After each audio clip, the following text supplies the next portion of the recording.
Okay, thank you, Kuya Mike. Next, Kuya Mike is... Siyempre, si Madam. Ayan na si Kuya Ronnie. Hello, Kuya Ronnie. Hayako. Hayako.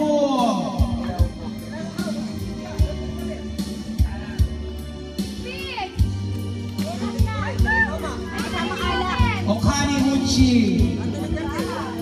Hello, hello, hello. Magandang umaga sa inyo lahat. Ano bang gagawin ng speech para sa nanay? O nanay, happy birthday sa iyo. Sana yung laging bukas ang palad mo sa paniligay. Hindi babagano ka sa rato. Lalo-lalo na sa mga anak. Huwag yung tititirin sapagkat ang panahon namin ay ngayon na dumating. Para ang mga apo, dapat na lagi rin nabibigyan ng galing sa inyong mga kamay. Sapagkat dumatami yan.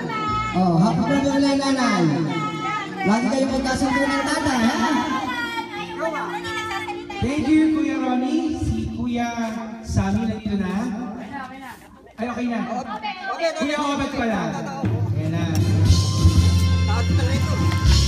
Ayan, si Kuya Obet.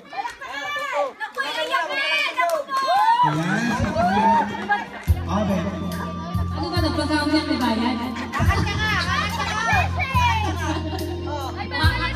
Kakanta muna ako.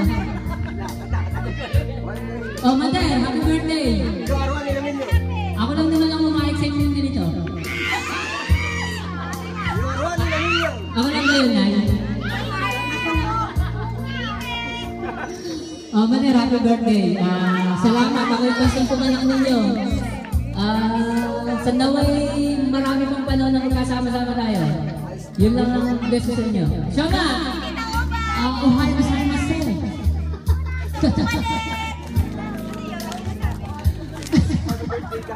Happy birthday, Shoma ko. O, yun lang. Salamat sa sponsor. Nile, saludo ko sa'yo. Ikaw na! Naway bigyan ka ng maraming pang panahon na makasama namin. Mahabang buhay. Okay, salamat. Happy birthday.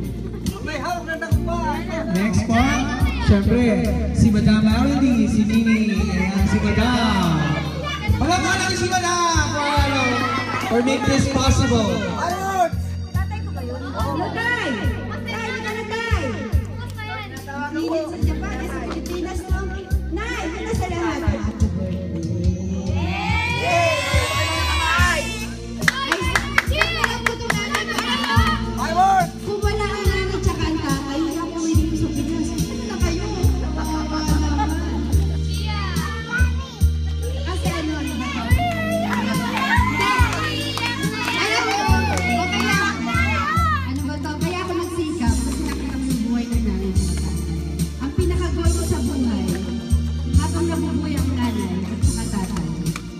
Gusto ko silang bigyan ng masayang buhay. Habang nabubuhay sila, gusto kong pasayahin. Kasi nakita ko yung buhay namin, napakahirap. 2 isda, kakainin namin ng 13. Diba, 13 kami magkakapatid. Kapurot-turot lang, tapos asin, tsaka mantika. Tapos na kamote. Grabe, hirap namin. Kaya sabi ko, habang nabubuhay ang tatay-nanay ko, ang goal ko para sa magulang. Kaya, alagaan nyo ang nanay at tatay nyo. Sila ang the best. Ang nanay at tatay, hindi yan mapapalitan. Ang boyfriend, asawang 10, mapapalitan niya, pero magulang nyo, the best. Oh, Video. Alagaan nyo. Kamali ang magulang. Kamali si Padur. Lumundag sa tiklik. Lahat ng tao nagkakamali.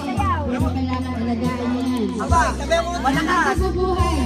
Malakas pa si nanay, lumundag sa tiklik. Pag nawala yan, baka hindi mo na ako masilayan dito. Lumundag sa tiklik. Lumundag sa tiklik yan. Matay.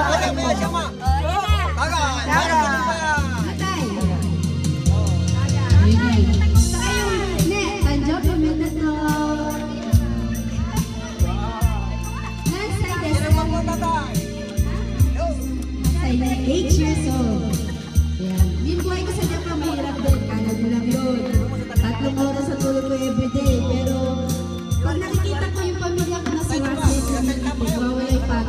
Totoo yan. Hindi na galing pagod ako. Di ba? Yung isang oras lang tulog ko. Makita ko lang yung mga ngiti ng mga pamilya ko.